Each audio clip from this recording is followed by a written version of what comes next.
What's good, people? Today, the topic of interest is two things that I wish I knew sooner when it came to pursuing my dreams and my goals. Because had I known these two things, I probably would have progressed significantly quicker. So, I want to share these with you guys now. Hopefully, they'll help you guys out. So, the first thing that I wish I knew sooner was that there's no such thing as the perfect time, or there's no such thing as being quote unquote ready. So, when I say that, what does that mean?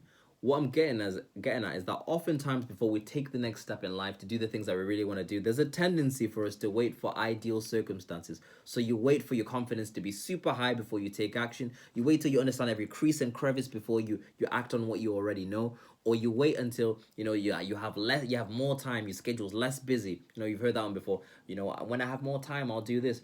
Reality of life is that the conditions will never be perfect. It's always going to be inconvenient for you before you take the next step. You rarely be met with convenience. There's always going to be a storm out there. And if you're waiting for the storm to pass before you set sail on the boat that's going to take you to your dreams, you'll be waiting your whole life. One of my favorite quotes actually comes from the Sun Tzu. And the quote says that haste can be folly, but delay is never wise. So what does that mean? Haste can be folly, but delay is never wise. What that quote's getting at is when you act hastily, so you act without thinking, it can be foolish. However, delaying, so waiting for ideal circumstances, waiting for everything to be perfect, is never wise. The reason being is that when you wait too long, you miss out on opportunities. The boat just leaves you and you stay there on the shore, not making progress. And I'll give you guys an example of when I understood this. Well, I understood it in hindsight, but at the time I didn't. This is the first time I experienced this law of not being acting when you're not necessarily ready. So I remember it was like my first year of sixth form. So I went to a sixth form. So a sixth form is basically where you got like a high school merged together with the college. And in my sixth form class, I used to do business studies. So our business studies teacher enrolled us in a competition called Young Business Enterprise. So Young Business Enterprise, basically what you had to do is you had to create your own business, create your own product, and then sell it. And then you'd be competing against other schools in this. So she selected me and a couple people in my year group and a couple people from like the high school side of the school as well to be part of this. So we decided, okay, what we're going to be selling? We're going to be selling light up mugs. So we'd have like a mug where you pour in like hot water and then the mug would change color. It was brilliant, man. A brilliant Christmas gift. So we decided, okay, cool, that's what we're going to do. So the first thing we had to do was we had to earn the capital. So we had to get that cash money ASAP Rocky to be able to buy the products and then sell. So we started doing little mini fundraisers and everything, but we still haven't got quite enough to buy the product. So we decided in one meeting, we're like, okay, what can we do? What skills do we have that we can use to make money?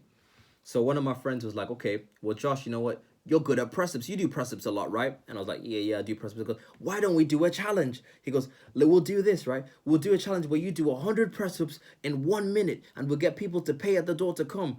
And I was like, bruh, this is crazy. At the time, I was thinking, yeah, I don't think I'm ready for that. But my boy was like, yeah, you can do it. This was my friend Salim. Salim was like, yeah, you can do it. I didn't want to do it at the time. I didn't feel ready. I thought, bruh, I want to give it a couple of months. Let me prepare. My boy's like, nah, you can do it, man. I believe in you. So somehow he talks me into this. So we start putting out flyers and we're like, yeah, Joshua is going to do 100 press-ups in 60 seconds. Pay money to come watch. So we start collecting funds from people to do this. So people are collecting money. And at the time I was thinking, oh my God, like, am I going to be able to deliver? Because this is going to be hella embarrassing if I don't. So the day comes, right? And I'm super nervous. I'm like, I'm in the toilet pooing. I'm just thinking, oh, stress. So my boy Salim's got the funds and he's like, we're taking the money, Josh. It's time to deliver. So it's a Thursday. So we're doing it. So I go on and I do the press ups. We deliver. We make the money. Looking back though, the press ups weren't that great. They were like half rappers, but we still did the thing. We earned the money that we needed and then we bought the products. And then we went on and we competed and we had a little stall in town and that kind of thing. We sold the products. Now, the point of this is that my friend Salim pushed me to do that challenge to earn money, even though I didn't feel quote unquote ready. Had it been up to me, I would have waited till I was super confident, super sure of myself to do it in front of all these people. But my boy's like, nah, man, I believe in you. You can do it. And the same thing is true in your life. You're never going to be super ready, super confident all the time. It's not going to be at the heightened level. You got to take action anyway. Because if you wait too long, you miss out on opportunities. It could be like you see somebody that you want to build a connection with. Go and approach them anyway. Go and approach them. Go try talk to them. Don't wait for the perfect time because sometimes that chance will pass you by. It's about capitalizing on things. And as a result of us doing that, it contributed to us making money for the business enterprise. And we had beautiful memories from it. We had a good life selling mugs in town in the cold. Like all these things that I cherish. But it stemmed from my friend pushing me to do something that I didn't feel ready to do. That's the first thing. So no such thing as being ready. And when you realize, and there's no such thing as the perfect time. When there's no such thing as the perfect time, it means that now is the perfect time. The second thing that I wish I knew sooner was that passion will wane. So when I say passion will wane, I mean that like you won't always love the thing that you do. So sometimes you hear like motivational speakers who say like, you know what, you gotta follow your passion, you gotta follow your dream, baby. Like when you follow your passion and your dream, you'll never be tired, you'll always be motivated. But the reality of life is that when you begin to do things that you like, there'll come a point where you don't like aspects of it. There'll be times where you have to do things that are tedious, things that are boring, things that feel like labor.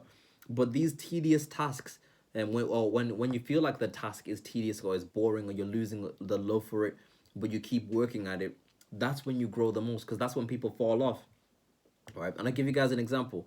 I remember I was like in high school, like in my young years, where I used to play football for a team, and we had this one particular coach who would make us do passing drills all the time, and the whole team hated passing drills. It was just so tedious and monotonous. But like, yeah, passing one twos, one twos, and I was thinking, can't we do something else? Let me do some step overs and some Ronaldo chops. But the guy's like passing, passing, passing. But what I realized now looking back was that that was fundamental to our success. Our team started hammering teams because we got so good at passing. We were like, pass, move, pass, move. We were battering teams. We were like Barcelona, like of the Sunday League. We were like Barcelona of 2013-14. A dominant force, right? Just because we got good at passing. So this is what I'm getting at, guys. This is what I'm getting at. It's doing the tedious things, the things that you don't really like to do. That's what's going to keep you going. So even when you lose the love for the thing, or you feel like you're losing the passion, you stick at it. Maybe sometimes it means that you need to take a break, but don't give up on the thing solely. So you want to be able to decipher that, because sometimes that's what it is, and sometimes it means that you've just finished your course in that particular passion, but you won't always like what you do. That's what I'm trying to say. So that's the video of the day. Two things. One, there's no such thing as the perfect time, no such thing as being ready. And two, your passion will wane. So keep doing the tedious tasks, because that's what's going to separate you from the crowd.